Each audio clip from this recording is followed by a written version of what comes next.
எனக்கு இப்போல்லாம் நிறையவே நரை முடி வந்துருச்சுங்க. அதனால் எப்பயுமே கெமிக்கல் ஹேர் டேக்கு நான் போகவே மாட்டேன். சரி நம்ம வீட்டில் இருக்க மருதாணியை அரைச்சி கொஞ்சம் தலையில் பூசிக்கலாம் அப்படின்ட்டு கொஞ்சம் பறிச்சுக்கிட்டேன். அப்படியே கொஞ்சம் கருவேப்பிலையும் பறிச்சுக்கிட்டேன் குழம்புக்காகுமே அப்படின்ட்டு. வெளியில் வந்து பார்த்தா காய்க்காரமாக வந்துட்டாங்க. கொஞ்சம் அப்படியே காய் வாங்கிக்கலாம். ஏன்னா அப்பாவும் அமுதாம்மாவும் ஊர்லேருந்து வர்றதுனால கொஞ்சம் காயெல்லாம் வாங்கி வச்சா தேவைப்படும். அமுதாம்மா நல்லா சமைக்கிறதுனால நிறைய காயெல்லாம் தேவைப்படும்.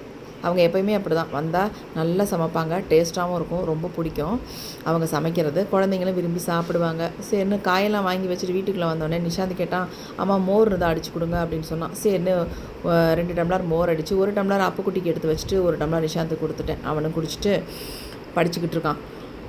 சரி நான் மருதாணி அரைச்சி தலையிலலாம் ஃபுல்லாக அப்ளை பண்ணிட்டேன். சரி வேலை பார்த்துட்டே மருதாணியும் தலையில் அப்ளை பண்ணிட்டோம்னா அதுவும் ட்ரை ஆயிரும், அப்படியே நம்ம வாஷ் பண்ணிக்கலாம் அப்படின்ட்டு.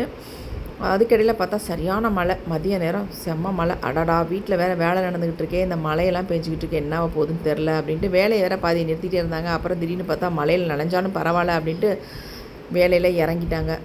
இவர் வந்து வெளியில் கிளம்புனாங்க. கார் எடுத்துகிட்டு போய் காருக்கு கேமரா வைக்கலாம் அப்படின்ட்டு கிளம்பிட்டாங்க. நான் சொன்னேன் எனக்கு வீட்டில் வேலை இருக்கிறதுனால, அது இல்லாமல் அப்பாவும் அம்மாவும் வராங்க, அதனால் அவங்கள கூப்பிட போகணும் அப்படின்ட்டு.